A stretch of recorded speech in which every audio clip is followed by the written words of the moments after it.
Bonjour à toutes et à tous, j'espère que vous allez bien. Donc, comme je le disais, je vais vous parler des notions un peu plus techniques et qui vont vous permettre de comprendre un peu comment ça fonctionne, comment on peut trouver un emploi plus facilement à partir de l'Afrique ou de l'Europe.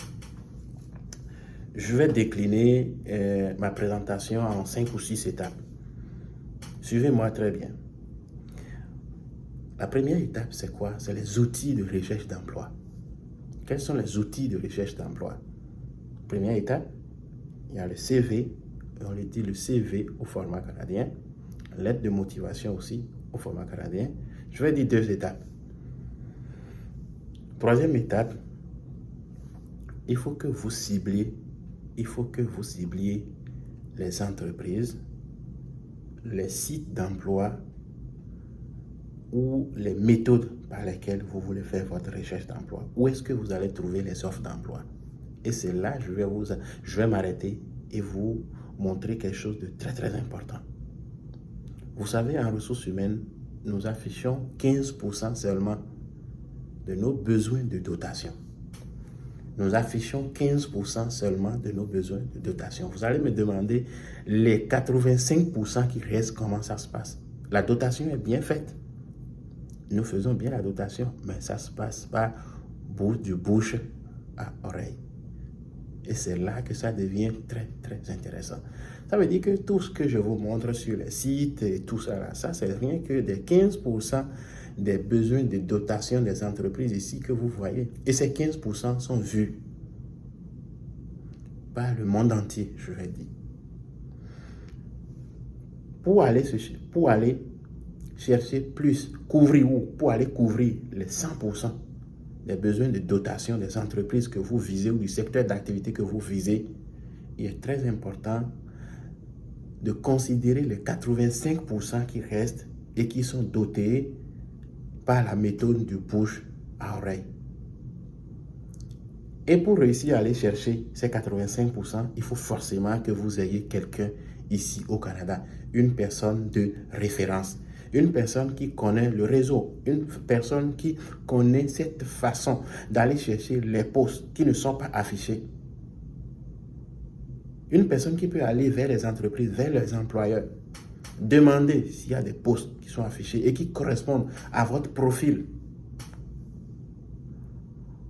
Ou une personne qui connaît ce réseau, le réseau d'amis, des personnes proches ou des camarades, de famille même, où on peut se parler, on peut se dire, oh, il y a un poste qui est chez nous, qui est dans notre entreprise, est-ce que vous avez de postes, et c'est ainsi de suite. Donc, il est très important de considérer cet aspect, sinon sur les 15% qui restent et sur lesquels les 80% des candidats appliquent, vous avez moins de chances de vous trouver rapidement un emploi. Et là, quand vous ciblez les employeurs potentiels, il faut appliquer. Donc, je suis à la 4e étape. Il faut appliquer. Et c'est très, très important. La plupart du temps, il faut remplir un questionnaire pour l'application.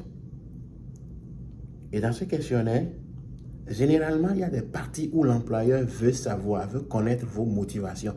C'est la lettre de motivation qu'on vous demande déjà d'écrire là. Et si vous en avez déjà une lettre de motivation, ça c'est l'espace marketing du candidat. C'est là que vous devez démontrer à l'employeur que vous avez les capacités, vous avez la motivation et que vous faites partie réellement de la solution à ces problèmes. C'est là qu'il faut révéler votre potentiel professionnel, votre potentiel employable à l'employeur. Et quand vous passez cette étape, vous commencez à vous préparer pour l'entrevue. C'est très important. Sachez ceci. Il n'y a aucun employeur qui va vous embaucher ici sans passer par une entrevue, une ou 2 entrevues. Ça, c'est très important. L'entrevue vise à consolider la confiance de l'employeur envers vous. à vérifier votre motivation, à vérifier l'exactitude de ce que vous avez écrit sur votre CV et dans votre lettre de motivation. Et une dernière étape qui n'est pas obligatoire, moi, personnellement, en ressources humaines, ça ne me dit pas grand-chose, mais il y a des gens qui apprécient ça, qu'on fasse un suivi, que vous écriviez à l'employeur après un certain temps si vous n'avez pas de retour. Mais ne vous mettez pas à harceler l'employeur, parce que quand vous envoyez un message de suivi à chaque semaine, ça va être comme de l'harcèlement quasiment. Donc une fois en passant, c'est assez, pas deux fois. Une fois, on peut demander, vous en êtes rendu pour le processus, vous en êtes rendu où pour le processus de recrutement? Ça, une fois. Ça. J'espère que ça aura été utile pour vous, cette vidéo que je considère quand même très très important. Sinon, les CV, tout le monde envoie sur les 15%, les 80% des candidats envoient leurs demandes sur les 15% visibles. Et les 85% qui ne sont pas visibles, il faudrait que vous alliez les chercher. D'où la nécessité d'avoir un référent ici au Canada qui est capable d'aller présenter votre CV ou de parler, que vous connaissez, qui a fait avec vous une certaine démarche pour pouvoir témoigner de votre motivation jusqu'à un certain niveau, évidemment. Donc, c'est ça, voilà l'information que je tenais à partager avec vous. Merci et à bientôt.